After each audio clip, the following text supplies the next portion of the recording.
Seekor paus brida ditemukan mati di perairan pantai Simora Kaimana, Papua Barat.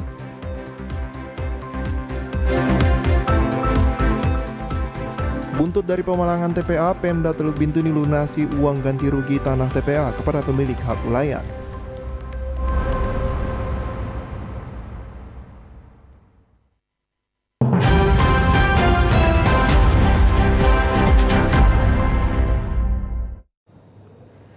Selamat petang saudara, berita Papua Barat hari ini kembali hadir menjumpai Anda, edisi Jumat 22 Juli 2022. Sejumlah informasi dari daerah di Papua Barat akan kami hadirkan untuk Anda bersama saya Bertline Rumbiak. Inilah Papua Barat hari ini selengkapnya. Pemirsa, bangkai paus Bright berukuran 11 meter ditemukan terdampar di kawasan pantai Simora Kaimana hari Jumat tanggal 22 Juli 2022.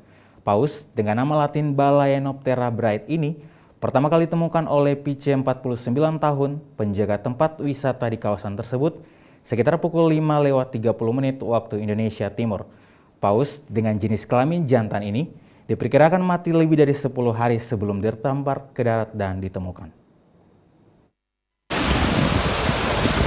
Pice mengatakan awalnya dia menduga bangkai paus berukuran besar ini adalah styrofoam.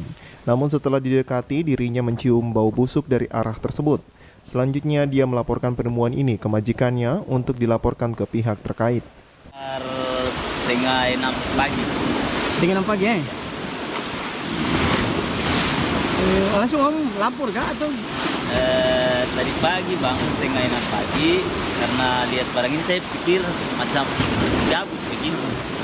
Jadi saya ke tempat ini, terus saya foto, lalu kirimkan ke bapak yang punya lokasi. Saya kan hanya jaga. Nah, saya kirim ke sana, mungkin ibu laporkan ke pihak OB yang bersangkutan supaya bisa membuat barang ini. Soalnya ini tadi pagi sudah rasanya apa? Baunya sudah mulai membusuk. Sementara Kepala UPTD Pengelolaan KKP Kaimana Fakfak, Eli Uwae, kepada wartawan mengatakan pihaknya akan melakukan evakuasi bangkai paus tersebut dengan cara dikubur. Iya, terkait dengan paus yang terdampar ini, untuk evakuasinya memang ada beberapa opsi yang awalnya dipertimbangkan. Pertama,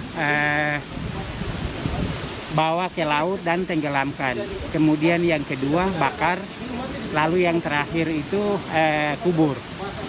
Jadi dari ketiga opsi ini yang menjadi pilihan melihat dengan kondisi alam yang saat ini adalah harus kubur.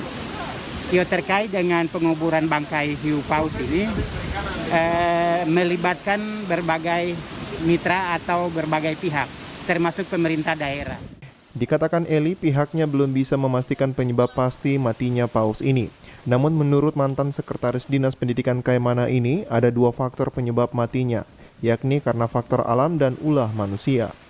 Paus yang terdampar ini penyebab matinya memang kita semua belum tahu pasti. Tapi dugaan yang sementara kita bisa menduga itu adalah kemungkinan pada saat dia makan tertelan juga dengan plastik, lalu itu kemungkinan pertama. Kemudian kemungkinan yang lain, memang di laut ini ada nelayan atau ada masyarakat yang pada saat melakukan penangkapan bisa saja terperangkap dengan jaring, sehingga potensi itu sangat bisa terjadi sehingga mereka melukai. Dan pada saat mereka melukai ini yang menyebabkan sehingga ikan paus ini mati dan terdampar pada kesempatan ini. Hingga saat ini, tim dari Dinas Perikanan Kaimana, Yayasan Konservasi Indonesia Wilayah Kaimana, personil Satpol Air Polres Kaimana, tim Satwas PSDKP Kaimana, sementara melakukan upaya untuk mengevakuasi bangkai paus berusia remaja tersebut.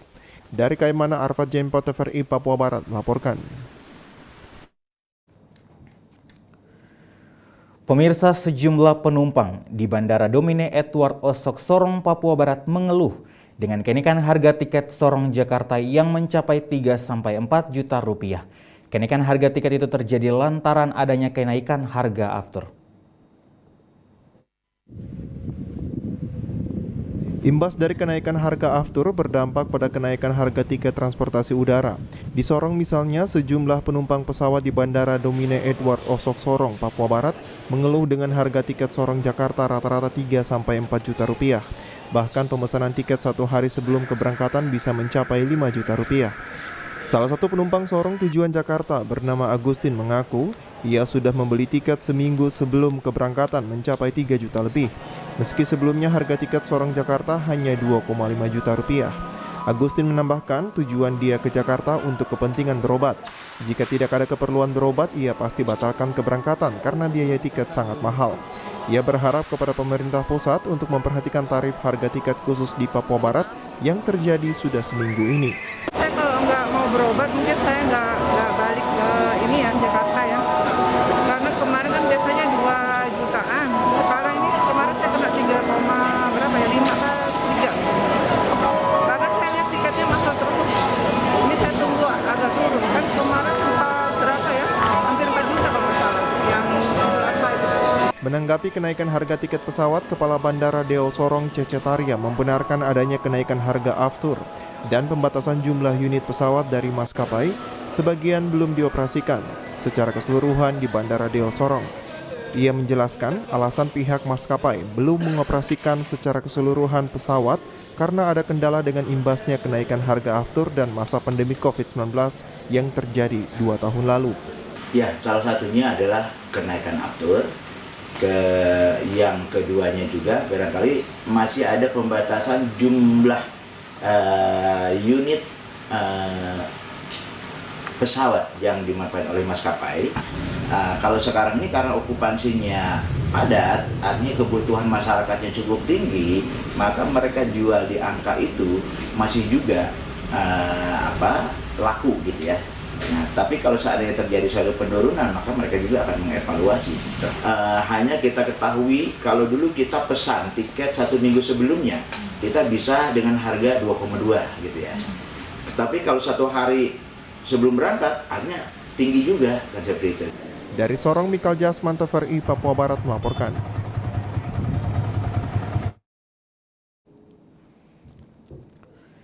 DPR Papua Barat melakukan rapat koordinasi dengan KPU Papua Barat. Dalam pertemuan tersebut, pihak DPR siap mendukung KPU Papua Barat dalam menyukseskan pemilu serentak tahun 2024. Rapat koordinasi yang digelar DPR Papua Barat bersama dengan KPU Papua Barat dilaksanakan di ruang Sogun 2 Astonio Hotel Manokwari untuk membahas tahapan pemilihan umum serentak tahun 2024 mendatang. Rapat koordinasi dihadiri Wakil Ketua 1 DPR Papua Barat Renly Mansawan dan didampingi anggota DPR Papua Barat Saul Rantelembang. Sedangkan pihak KPU Papua Barat dihadiri Ketua Paskali Semunya, Komisioner Nobertus Fatmawati dan Haji Abdul Halim Sidik. Wakil Ketua 1 DPR Papua Barat Renly Mansawan mengatakan DPR Papua Barat mendukung penuh KPU Papua Barat untuk pelaksanaan pemilihan umum yang akan berlangsung pada 14 Februari 2024. Dan pemilihan kepala daerah pada 27 November 2024 mendatang secara aman, tertib, dan damai. Selanjutnya akan dilakukan rapat dengar pendapat melalui Komisi 1 DPR Papua Barat, di mana kita harus mengetahui berapa persentase tingkat vaksinasi di Papua Barat dan juga data masyarakat yang akan menggunakan elektronik KTP. Dari Ketua KPU untuk melakukan audiens. Hasil dari pertemuan kita di siang hari ini yaitu ada 2, bahwa DPR Papua Barat mendukung penuh pelaksanaan pemilu yang akan kita hadapi di bulan Februari tahun 2024 dan pilkada serentak di bulan November tahun 2024 secara aman, tertib, dan damai. Sementara itu, Ketua KPU Provinsi Papua Barat Paskali Semunya mengatakan proses pemilu dan pilkada tidak terlepas satu sama lainnya. Karena proses pilkada sangat membutuhkan hasil pemilu serentak. Karena itu, dari 11 item tahapan yang tertuang dalam PKPU nomor 3 tahun 2022 akan diawali dengan verifikasi partai politik pada akhir bulan Juli 2022 mendatang. Mengalami perubahan ketentuan perundang-undangan, pemilu dengan Undang-Undang 7 tahun 2017, dan untuk pemilihan Undang-Undang 1 tahun 2012 yang dirubah akhir dengan Undang-Undang Nomor 10 Tahun 2016. Di pembahasan rapat kerja ini penting kami lakukan sebagai kewajiban kami, mana amanat dalam Undang-Undang 7, KPU berkewajiban berkoordinasi melakukan sosialisasi tahapan peraturan KPU Nomor 3 Tahun 2022 yang kemarin diundangkan, dan karena pasca putusan pemerintah bersama DPR bahwa pemilu ini akan dilakukan serentak di tahun 2024 dengan kepastian waktu sudah ditentukan 14 Februari untuk pemilu dan 27 November 2024 untuk pemilihan. Untuk mensukseskan pelaksanaan pemilu serentak 2024, pemerintah provinsi dan kabupaten kota harus mendukung KPU Papua Barat dengan anggaran operasional untuk memberikan sosialisasi dan bimtek kepada masyarakat tentang sistem tahapan pemilihan umum yang berlangsung 2 kali di tahun 2024 nanti. Jimmy Tabisu, TVRI Papua Barat melaporkan. Pemda Teluk Bintuni dalam hal ini, Dinas Pertahanan dan Lingkungan Hidup telah melunasi sisa uang ganti rugi tanah sebesar 200 juta rupiah atas tanah yang dipakai sebagai jalan ke tempat pembuangan akhir sampah. Prosesi pembayaran tersebut berlangsung di ruang sidang DPRD Teluk Bintuni pada Kamis 21 Juli 2022 kemarin dan disaksikan sejumlah pihak, diantaranya DPRD, Inspektorat, Dinas PLH, Perusda, aparat distrik, serta pihak keluarga pemilik hak ulayat. Sisa uang ganti rugi yang sudah dilunasi pemerintah maka dipastikan kedepannya tidak ada lagi pemalangan di lingkungan TPA sehingga tidak ada lagi masalah sampah. Ketua DPRD Teluk Bintuni Simon Doansiba yang ditemui wartawan usai memimpin rapat mengatakan pihaknya sangat bersyukur karena masalah ini sudah selesai. Sebagai wakil rakyat, dirinya menyambut baik semua upaya yang sudah dilakukan pemerintah sehingga Kota Bintuni dapat kembali bersih. Saya tahu pertemuan kemarin dengan DPR sama pihak terkait mengambil kesimpulan bahwa nanti akan diselesaikan terkait kesepakatan itu pergeseran anggaran dari Dinas Lingkungan Hidup sendiri itu yang kami akan pergeseran kemarin tidak sesuai dengan kesepakatan.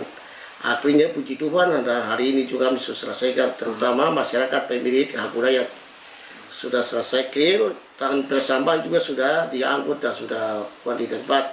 Ya semua sudah lancar lah, lancar ya. Kita mudah-mudahan persoalannya kita berharap ke depan tidak ada lagi persoalan terkait dengan persampahan. Dan kami berharap juga kepada masyarakat ya jangan kami pemerintah saja, tetapi masyarakat juga waspada, sadar diri terhadap sampah yang dibuang. Sampah itu tertumpuk di tempat yang tertentu disediakan oleh pemerintah atau kepada Perusda yang tempat tersediakan supaya mempermudah diangkut. Iya, kita harus saling kerjasama, bukan pemerintah, bukan Perusda, bukan siapa-siapa, tapi tanggung jawab kita bersama untuk tempat persampahan.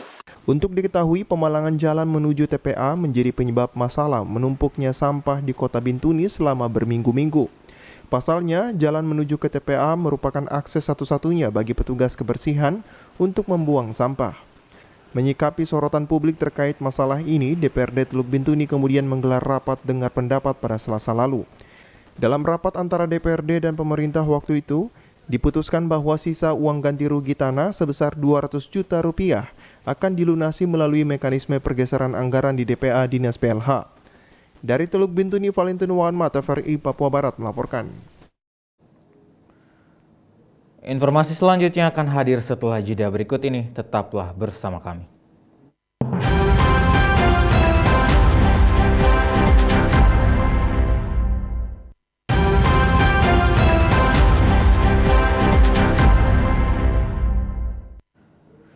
Terima kasih Anda masih bersama kami. Pemirsa, memasuki bulan Agustus, nuansa kemerdekaan diharapkan dapat terlihat di setiap perkantoran pemerintahan, sehingga suasana menyambut kemerdekaan Republik Indonesia ke-77 tahun 2022 dapat terus digelorakan.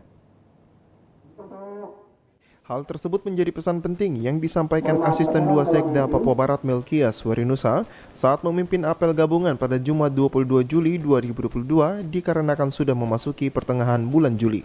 Wajah kantor Gubernur Papua Barat belum dihiasi dengan ornamen bernuansa merah putih. Dalam arahannya disampaikan, menyongsong 17 Agustus kegiatan lomba-lomba harus sudah berjalan sesuai dengan instruksi Presiden, bahwa mulai tanggal 20 Juli 2022 pemasangan umbul-umbul harus sudah dilakukan di setiap perkantoran dan di tanggal 1 Agustus dilaksanakan pemasangan bendera merah putih. 17 Agustus sudah mulai ada kegiatan-kegiatan yang kita lakukan, bahkan lomba-lomba di jalan. Ini kami di sekretariat saya juga tidak mengerti siapa ini masih kosong. Padahal di dalam instruksi Presiden itu mulai tanggal 20 ini sudah mulai ada pemasangan umbul-umbul. Ini yang perlu kita cermati dengan baik. Kemudian mulai tanggal 1 itu pemasangan bendera merah putih yang mulai dilakukan. Saya berharap kemudian di lingkungan dinas itu juga sudah kita pasang umbul-umbul sebagai tanda kita siap sambut di kemerdekaan kita. Temanya juga sudah ada, jadi bisa dilihat. Selain pemasangan umbul-umbul, kegiatan lainnya yang sudah berjalan yaitu pengecatan sarana olahraga di Stadion Sanggeng dan juga pelaksanaan lomba yang dilaksanakan di Gor Sanggeng. Pemasangan umbul-umbul, tetapi kita di Provinsi Papua Barat ini seperti yang teman-teman pers ketahui bahwa ada beberapa kegiatan-kegiatan pertandingan yang sudah diikuti, ada beberapa pengecatan, ada beberapa kegiatan kerja bakti. Nah itu bagian dari bagaimana kita untuk menyaromakan 17 Agustus ini, sehingga ya kita selenggarakan dengan kota juga bersih, indah, cantik, seperti itu. Gor Sanggeng kan kita gor, bahkan di stadion itu kan pengecatan. Terus kemudian ada juga pengecatan rumah masyarakat di sana, kan seperti itu kegiatan-kegiatan yang kita coba dorong supaya Kota Manokwarinya dia kelihatan hidup begitu. Diharapkan semua instansi pemerintah, masyarakat dan juga organisasi kemasyarakatan dapat mensukseskan Hari Kemerdekaan dengan memasang umbul-umbul dan juga bendera. Sedangkan tema Hari Kemerdekaan Republik Indonesia ke-77 tahun adalah pulih lebih cepat, bangkit lebih kuat. Jimmy Tabisu, TVRI Papua Barat melaporkan. Pemirsa, menyongsong perayaan Hari Kemerdekaan Republik Indonesia ke-77 tahun, pemerintah Provinsi Papua Barat melaksanakan kerja bakti bersama yang dilaksanakan di perkantoran gubernur dan juga di sepanjang jalan dalam kota Manokwari. Kegiatan kerja bakti bersama akan dilaksanakan oleh seluruh organisasi perangkat daerah di lingkup pemerintah Provinsi Papua Barat dan juga instansi vertikal serta komunitas masyarakat yang ada di Manokwari, Papua Barat. Muhammad Akbar Tawakal, staf ahli Gubernur Papua Barat juga sebagai koordinator seksi bakti sosial mengatakan, pada tanggal 22 Juli 2022 dilaksanakan kerja bakti bersama di lingkup pemerintah Provinsi Papua Barat. Selanjutnya, tanggal 29 kerja bakti akan dilaksanakan sepanjang jalan dalam kota Manokwari. Dan tahap ketiga akan dilaksanakan pada tanggal 5 Agustus 2022 adalah puncak kegiatan kerja bakti, yaitu pembersihan di Teluk Sawaibo. Selain itu juga akan diberikan sembako untuk khusus pada tanggal 17 Agustus. Pada puncak acara akan diberikan bantuan bagi disabilitas yang akan dilaksanakan di seluruh kabupaten kota se-Papua Barat. Maka kami dari Seksi Bakti Sosial melaksanakan beberapa program. Yang pertama terkait dengan program bakti yang dilaksanakan pada tanggal 22. Kemudian tahap kedua kami laksanakan pada tanggal 29. Dan ketiga pada tanggal 5 Agustus tahun 2022. Pada hari ini kami fokuskan pada lingkungan kantor gubernur. Kemudian nanti dilanjutkan pada tanggal 29, yaitu sepanjang jalan Arfai dari buka jalan kantor gubernur sampai Sanggeng. Itu pembersihan yang melibatkan seluruh OPD di Provinsi Papua Barat, kemudian instansi vertikal, kemudian TNI Polri, dan masyarakat sekitarnya. Nah, pada tanggal 5 nanti adalah puncak kegiatan bakti sosial yang akan kami libatkan komunitas-komunitas yang ada di wilayah Mansinam, yang kami sudah data sekitar 7 komunitas termasuk Karang Taruna dan para pemuda-pemuda yang ada di sana. Nah, kemudian kami libatkan juga masyarakat yang ada di wilayah Mansinam. Jadi pembersihan di wilayah Teluk Wasiibo Wasiibo. Nah, itu sepanjang itu akan dibersihkan oleh para komunitas. Nah, itu nanti dihadiri langsung oleh PJ Gubernur. Kemudian yang berikut kami ada laksanakan terkait dengan pembagian sembako untuk kegiatan sosial, itu pembagian sembako sama ada bantuan terkait dengan penyandang cacat, disabilitas, itu di tanggal 17. Kemudian ada juga di kabupaten-kabupaten lain yang waktunya sudah kami tetapkan. Menyongsong perayaan HUT RI ke-77 tahun, diharapkan kepada seluruh masyarakat di Papua Barat, khususnya di Kabupaten Manokwari, dapat mendukung dengan membersihkan halaman di sekitar perumahan dan juga memasang baliho, serta bendera di setiap rumah. Jimmy Tabisu, TVRI Papua Barat melaporkan. Pemirsa, Kejaksaan Tinggi Papua Barat menggelar upacara untuk memperingati Hari Bakti Adiaksa ke-62 tahun 2022. Jumat 22 Juli 2022 merupakan Hari Bakti Adiaksa ke-62 yang mana peringatannya dilakukan menyeluruh di seluruh Kejaksaan Tinggi di tanah air. Upacara peringatan Hari Bakti Adiaksa dipimpin oleh Kepala Kejaksaan Tinggi Papua Barat Juniman Huta Gaol yang berlangsung di halaman kantor Kejati Papua Barat. Selain diikuti oleh Insan Adiaksa Kejati Papua Barat, turut serta juga Ketua Ikatan Adiaksa Dharma Karini bersama anggotanya. Dalam upacara tersebut, Kejati Papua Barat Juniman Huta Gaol membacakan amanah Jaksa Agung bahwa upacara yang digelar secara serentak di tanah air merupakan puncak peringatan Hari Bakti Adiaksa, serta menjadi momentum untuk introspeksi diri bagi insan Adiaksa. Upacara merupakan puncak dari rangkaian kegiatan Hari Bakti Adiaksa yang sengaja kita gelar dengan bersengaja, namun tanpa mengurangi kenikmatannya. Dan hal ini terdapat istimewa karena dapat kita gelar secara langsung dan serentak, meskipun masih ada pembatasan sesuai protokol kesehatan setelah 2 tahun sebelumnya kita selenggarakan secara virtual. Saudara-saudara sekalian, para hadirin peserta upacara yang berbahagia, peringatan Hari Bakti Adiaksa merupakan momentum kita bersama untuk melakukan evaluasi dan introspeksi atas semua yang telah kita kerjakan selama setahun terakhir dan menyusun strategi guna mempersiapkan diri menghadapi tantangan di masa yang akan datang.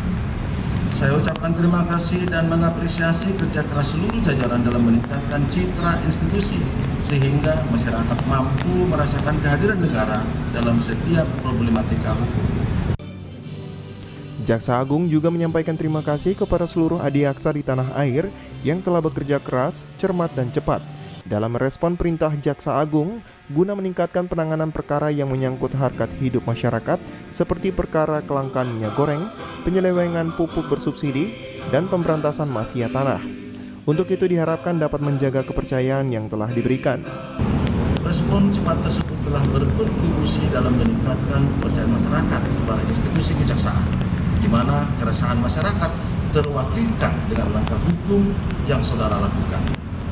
Masyarakat merasakan kehadiran negara untuk menyudahi kesusahan yang dialami.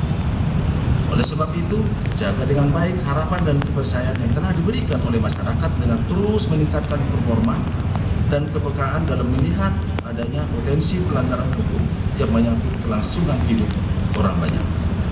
Saya ingatkan seluruh warga Adiaksa, jangan rusak kepercayaan masyarakat yang telah susah payah kita bangun dan kita raih selama ini. Serta jangan pernah terlintas sedikit pun di pikiran saudara untuk terlibat atau mengambil keuntungan dari setiap perkara yang ditangani. Selain itu, Kejati Papua Barat juga mengajak seluruh insan adiaksa untuk membantu pemerintah untuk bangkit bersama-sama usai hantaman COVID-19, yang mana pemerintah saat ini sedang fokus pada pemulihan ekonomi nasional.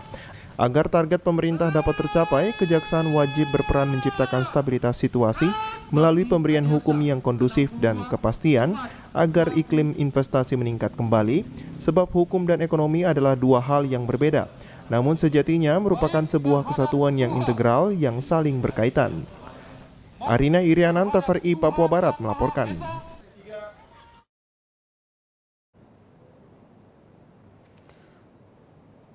Sementara itu pemirsa, pada perayaan Hari Bakti Adiaksa ke-62 tahun 2022, Kejaksaan Tinggi Papua Barat memaparkan seluruh capaian kinerja yang dilakukan.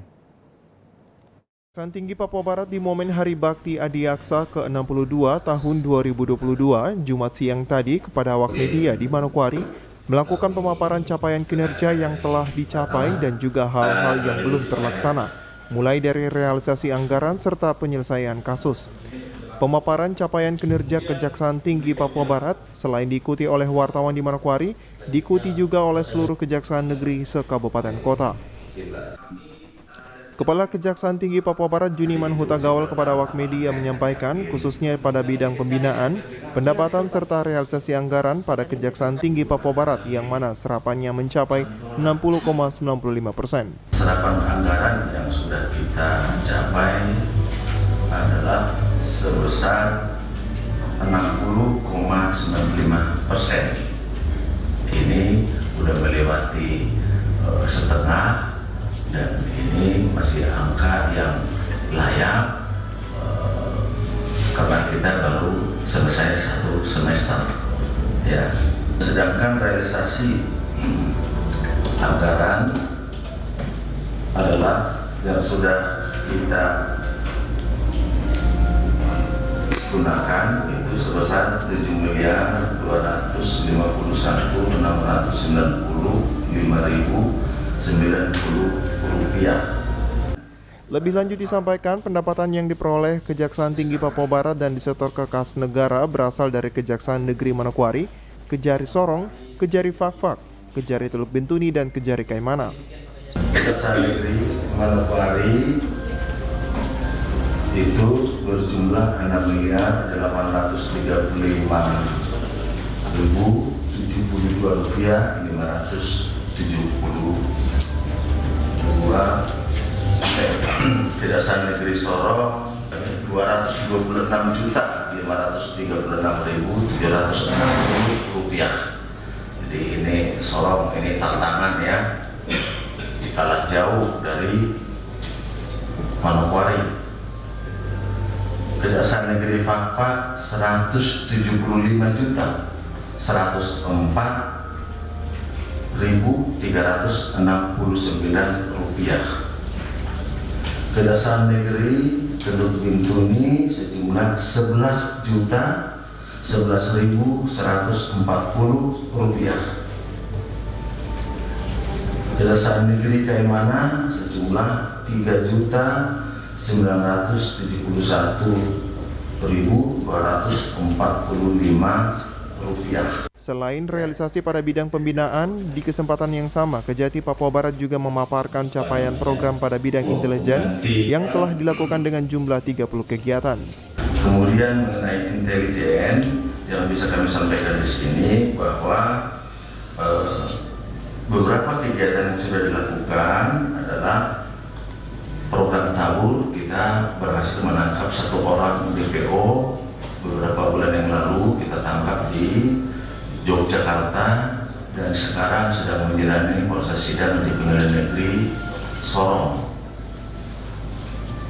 Pakem itu kita melakukan 1 kegiatan, posko 3 kegiatan, penyelidikan full paket terhadap dugaan tindak pidana korupsi ada 5 klip, kemudian kegiatan pengamanan dan penggalangan ada 2 kegiatan, kemudian ada 1 kegiatan pengawalan proyek strategis nasional. Kita tahu ada proyek strategis di pembangunan Bandara Rendani. Juga masih bidang intelijen, program jaksa masuk sekolah ada 17 kegiatan, Penkumlukum ada 6 kegiatan, jaksa menyapa ada 7 kegiatan, sehingga kegiatan yang dilaksanakan di Kejati Papua Barat dan Kejari se-Papua Barat seluruhnya ada 30 kegiatan. Kejaksaan Tinggi Papua Barat juga memaparkan capaian kinerja yang telah dilakukan pada penanganan perkara tindak pidana umum, tindak pidana korupsi, serta tindak pidana militer. Arina Irianan, TVRI Papua Barat melaporkan. Informasi selanjutnya akan hadir setelah jeda berikut ini. Tetaplah bersama kami.